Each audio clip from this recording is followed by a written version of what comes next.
제가 지난 주말에 우리 시청자 여러분들에게 이 소식 전해드렸습니다. 실제 한미일 정상이 새 공동 발표 성명을 한다라고 말씀을 드렸어요. 그러니까 한미일 캠프 데이비드 회의 1년을 맞춰가지고 실제 한미일 정상이 모여 공동 성명을 발표한다라고 말씀을 드렸습니다. 자, 제가 여기에 의미가 뭐라고 있었다 말씀드렸죠? 첫 번째, 지금 좌파들이 뭐 하고 있습니까? 이종찬이란 사람을 매개체로 반일 선동을 하고 있습니다. 그런 가운데 한미일 새 공동 성명을 발표한다는 것이고요. 두 번째, 바이든 기시다 두 명도 어떻습니까? 실제 퇴임을 앞두고 있어요. 그럼에도 불구하고 공동 성명을 발표한다는 건 궁극적으로 우리 정부는 한미일의 삼각공조를 견고히 하고 그와 관련돼서 신뢰를 두고 있다라는 것을 보여주는 게 저는 가장 크다라고 말씀을 드렸습니다. 자, 실제 그리고 어제 보니까요, 이런 발표 하더라고요. 한미일 정상 캠프 데이비드 회의 1년 3국 협력 변함없다라는 식으로 이렇게 발표를 한 겁니다. 자, 그럼 중요한 건 이거죠. 제가 항상 말씀드리지만 우린 뭘 봐야 된다고요?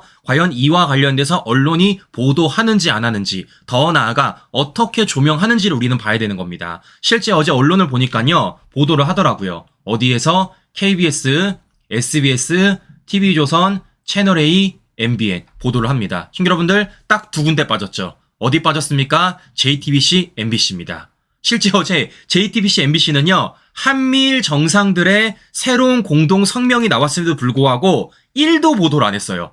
주말 내내 보도를 안 했습니다. 참 대단하다라는 생각이 든다라는 건데, 그러면 한미일 정상과 관련된 공동 성명문도 보도를 안 하는 JTBC, MBC가 함께 똑같이 같은 날짜에 같은 내용으로 보도하는 게 무엇이냐? 바로 이겁니다. 박정훈이 윤석열 대통령한테 사실 조회를 요청을 했다라는 겁니다. 그러니까 말인즉슨 윤석열 대통령이 경로를 했느냐 안 했느냐 요거 물어보겠다라는 거예요. 이걸 JTBC가 보도했고 MBC가 보도를 했습니다.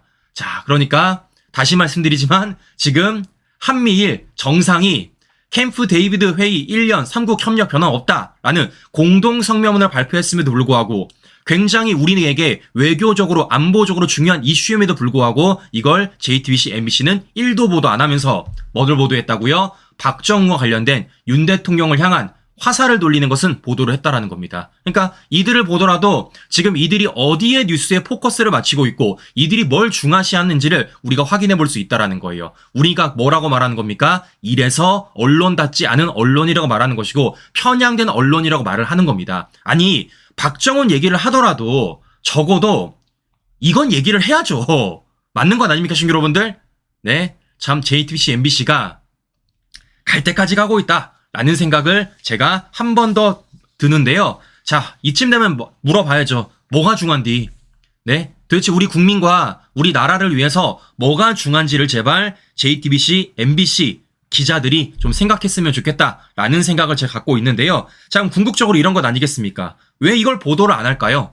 민주당이 싫어하는 거기 때문이죠. 왜냐? 실제 윤석열 정부의 외교 안보적인 성과이며 그 성과를 JTBC, MBC가 보도하면 개딸들이 보겠습니까? 안 보죠. 그런 건데 누가 싫어하겠습니까? 당연히 민주당이 싫어하죠. 무엇보다 궁극적으로 누가 가장 싫어할까요? 북한 김정은이가 가장 싫어하죠. 자, 실제 어제 북한에서 어떤 얘기를 했냐면요. 이런 얘기를 하더라고요. 한미일 안보협력 제도화를 맹비난하며 3자 멸망이다. 이렇게 말하고 있다는 겁니다. 그러니까 한미일 삼각공조가 이루어지면 새 나라 다 망할 것이다. 라는 허무맹랑한 말을 김정은이가 하고 있다는 겁니다. 자, 이렇기 때문에 어제 윤석열 정부의 이러한 한미일 삼각공조 속에서 나온 성명문이 어느 정도의 파장을 냈고 있는지 우리가 확인해 볼 수 있다는 겁니다. 자, 그럼 중요한 건 이런 거예요. 이런 배경 하에서 실제 어떤 실속이 만들어지고 있는지를 우리가 봐야 될 것 아니겠습니까? 여러 차례 말씀을 드리지만 우리가 좌파들과 다른 점이 뭡니까? 좌파들은요, 껍데기만 화려하다고요. 껍데기만 자극적이라고요. 알맹이는 1도 없다 말씀드렸습니다. 비록 우리는 껍데기는 화려하지 않고 자극적이지 않지만 뭐가 알맹이 있다고요? 내실은 알맹이가 있다고 말씀을 드렸어요. 실제 그리고 윤석열 정부가 지금 2년여 동안 어떤 거 했습니까? 외교 안보 분야에 있어서 굉장히 많은 성과를 올려놨습니다. 자, 이러니까 어떤 성과들이 있는지 하나하나 좀 보여드리면요. 자, 당장 오늘부터 한미 을지 연습이 시작이 됩니다. 자, 이 한미 을지 연습이 뭐 매년마다 해왔었어요. 근데 중요한 건 이게 올해는 굉장히 다른 점이 있다는 겁니다. 자, 어떤 다른 점이 있느냐? 일단 규모부터가 달라요. 여당급 훈련이 4배 이상 증가를 했다라는 거예요. 자, 어느 정도로 증가를 했는지 표를 좀 보여드리겠습니다. 자, 보시는 것처럼 자, 야외 기동 훈련이 지난해에는 38건이었는데 올해는 48건으로 늘었고요. 여단급 훈련이 지난해에는 4건이었는데 올해는 17건으로 든 겁니다. 그러니까 보신 것처럼 규모 면에서 굉장히 커진 이번 을지 연습이 실행되고 있다라는 걸 우리가 확인해 볼 수 있다라는 것입니다. 자, 그러니까 지금까지 윤석열 정부가 정상화시켰던 중에 하나가 뭡니까? 바로 한미연합훈련이에요. 그 중에서도 야외 기동 훈련입니다. 자, 어떤 것들이 있습니까? 정리를 좀 해드리면요. 실제 문재인 정권이 중단시켰던 대규모 한미연합훈련을 5년 만에 부활시켰고요. 이걸 넘어서 문재인 정권에서 사라졌던 야외 기동훈련을 부활시켰고요. 이에 따라서 지난해만 하더라도 무려 연합훈련이 300여 차례가 이루어졌습니다. 문재인 정권의 2배예요. 친구 여러분들, 1년에 300여 차례라고 하면요. 2달 정도 쉬고 나머지는 모두 다 훈련했다라는 겁니다. 어떤 것으로? 바로 야외 기동훈련으로서. 그런데 여기에서 뭐 하는 겁니까? 바꿔 더블로 가는 겁니다. 어떻게? 4배 더 증가시키겠다라는 겁니다. 4배 더. 작년만 하더라도 문재인 정권의 2배가 넘어섰는데 이제는 거기에다가 묶어 더블로 4배 더 늘리겠다라는 거예요. 이게 바로 지금 윤석열 정부가 만들어낸 안보적인 성과다. 이로 인해서 뭐가 굳건하게 되는 겁니까? 한미 관련된 한미 동맹이 더 굳건해질 수밖에 없다라는 말씀을 제가 해드려 보는 겁니다. 자, 무엇보다 이번 을지 연습에서 또 한 가지가 중요한 게 무엇이냐면요. 이번 연습에 이런 훈련을 처음 한다는 겁니다. 무슨 훈련? 북한 핵공격 상정을 하고 첫 훈련을 가진다라는 거예요. 한 번도 이런 훈련을 가져본 적이 없습니다. 그런데 이번에는 뭐라는 겁니까? 북한이 도발을 함에 있어서 미사일 도발뿐만이 아니라 핵무기 공격도 할 수 있다라는 가정하에 이걸 처음으로 한미가 연합해서 훈련을 한다라는 거예요. 그럼 중요한 건 이런 겁니다. 이런 훈련을 하기 위해서 어떤 것들이 투입이 되느냐? 바로 이겁니다. 육해공뿐만이 아니라 우주작전까지도 함께 해야 돼요. 우주작전까지. 여러분들, 우주작전이라고 하면요. 실제적으로 뭐가 필요한 겁니까? 기술적인 요인이 필요합니다. 이 기술적인 요인이라는 건요. 아무에게도 줄 수 없어요. 왜냐? 그 나라만의 특허니까. 그 나라만이 갖고 있는 고유 기술이니까. 그런데 그것을 우리가 함께 공유하면서 함께 훈련하는 자체가 지금 미국 정부가 윤석열 정부를 얼마나 신뢰하고 있는지를 확인해 볼 수 있다는 것이고, 결국에는 윤석열 정부가 2년 동안 만들어놨던 외교 안보의 정상화의 결실이라고 저는 말씀을 드리는 겁니다. 네, 이런 것들이 지금 이루어지고 있다는 거예요. 자, 그러니까 어제 이런 얘기를 하는 거죠. 한미일 정상이 캠프 데이비드 1년 공동성명으로서 철통 같은 안보 협력이다 라고 말을 한 겁니다. 보셨죠? 그냥 말뿐이 아니다. 실제 알맹이가 있는 말이다 라는 말씀을 제가 다시 한 번 더 드려보는 것입니다. 이러니까 정은이가 어제 저렇게 발작 증세를 나타내고 있다 라는 말씀을 드려보는 건데요. 자, 그러면 정말 중요한 건 지금부터입니다. 정말 중요한 건. 제가 언론들을 향해서 가장 불만스러운 게 뭐냐면요. 항상 보도를 함에 있어서 껍데기만 보도를 해요. 껍데기만. 속을 보도를 안 하고 껍데기만 보도하고 있다는 겁니다. 어제도 보시면 아시겠지만 모든 언론사들이 어떻게 보도했습니까? 한미일 성명이 나왔다라는 수준에서 끝나버렸어요. 근데 제가 우리 시청자 여러분들에게 항상 강조해드렸던 게 있습니다. 윤석열 정부가 궁극적으로 안보, 외교를 정상화시킴에 있어서 뭐를 위한 거라는 겁니까? 경제를 위한 것이라고 제가 말씀을 드렸습니다. 그러니까 외교 안보 정상화가 그냥 외교 안보만 정상화시키는 게 아니라 뭐와 연결되어 있기 때문에 궁극적으로 경제와 연결되기 때문에 윤석열 정부가 지난 2년 동안 외교 안보의 정상화에 온 힘을 쏟았다라고 말씀을 드렸어요. 그리고 실제 그 외교적인 결실들이 조금씩 나오지 않고 있습니까? 자, 그래서 어떤 결실이 있고 더 나아가 이런 가운데 우리에게 정말 중요한 순간이 왔습니다. 굉장히 큰 기회가 왔어요. 돈을 많이 벌 수 있는 기회가 왔어요. 어떤 기회인지를 제가 보여드릴까 하는데요. 자, 실제 좌파들이 항상 주장했던 게 뭡니까? 안미 경중이에요. 안미 경중. 그러니까 안보는 미국, 경제는 중국. 이런 식으로 우리 국민들을 가스라이팅 왔습니다. 그러면서 우리가 한미 관계에 있어서 한미 동맹을 조금이라도 강화할만 하면은 좌파들이 뭐 합니까? 중국과 관련돼 가지고 왜 외교하지 않느냐? 왜 중국과 관련돼서 왜 반감을 사느냐라는 식으로 선전선동해왔던 게 바로 좌파들의 논리였습니다. 그래서 뭐 했다고요? 안미 경중이라는 가스라이팅 했다고요. 자, 그런데 우리 아마 윤석열 정부 초기를 좀 기억해 보시면요. 윤석열 정부, 특히 윤석열 대통령 어떤 얘기 했었습니까? 이런 얘기 했었어요. 안미 경중에서 안미 경세로 가겠다라고 말을 한 겁니다. 그러니까 항상 좌파들이 가스라이팅 했었던 안미 경중이 아니라 이제는 우리가 안보는 미국이래, 경제는 세계로 뻗어나야 된다라고 말을 한 거예요. 이와 관련돼서 당시 민주당 좌파들도 난리부르스를 부렸습니다. 자, 그러면 윤석열 정부 초기 이러한 경제 정책으로서 지금 어떤 결실을 맺고 있는지 좀 보여드릴게요. 자, 어떤 결실을 맺고 있느냐? 바로 이겁니다. 20년 만에 무역 판도가 변화됐습니다. 어떻게 변화가 됐냐? 대미 수출이 대중 수출을 앞질렀어요. 이건요, 너무나도 예상됐던 겁니다. 지금부터 그게 왜 예상이 됐는지를 간단하게 좀 보여드릴까 하는데요. 자, 실제 보시는 것처럼 대미 수출이 대중 수출을 앞질렀습니다. 그러면 이게 단순히 수출만 앞지른 거냐? 아닙니다. 실제 대미 무역 흑자가 역대 상반기 최대예요. 지난해 상반기 대비 무려 몇 퍼센트? 55.1%가 올랐습니다. 무려 흑자만 해도 287억 달러, 우리나라 돈으로 38조예요. 지금 상반기 최대 찍은 겁니다, 친구 여러분들. 그러니까 단순히 우리가 미국을 향해서 수출을 많이 한 것뿐만이 아니라 그 수출을 통해서 우리가 뭐까지 얻었다는 겁니까? 흑자까지 많이 얻어냈다라는 겁니다. 이게 바로 대미 수출의 지금 결과물인 겁니다, 친구 여러분들. 대미 수출의 결과물. 자, 그러면 반면에 좌파들이 말하는 중국과 관련된 수출은 어떤 현황이 벌어지고 있을까? 실제 이런 일이 벌어지고 있습니다. 31년 만에 적자를 낳고 있어요. 근데 이게 31년 만에 갑자기 적자를 낳고 있는 게 아니라 서서히 적자폭이 올라갔고 31년 만에 우리가 적자를 얻게 된 겁니다. 자, 무엇보다 중요한 건 지난 6월 달 경상수지가 무려 122억 6천만 달러 흑자를 기록했습니다. 6년 9개월 만에 최대치예요. 그런데 여기에 오게티가 한 가지가 있는데요. 어떤 오게티가 있느냐? 수출이 살아나도 대중국 적자폭은 계속 늘어나는 거예요. 그러니까 앞서 보여드린 대로 우리가 미국에게 수출을 하면서 실제 많은 흑자를 얻고 있지만 중국을 향해서는 우리가 교역을 하면 할수록 우리에게 뭐가 늘어나니까 적자폭이 늘어날 수밖에 없다라는 겁니다.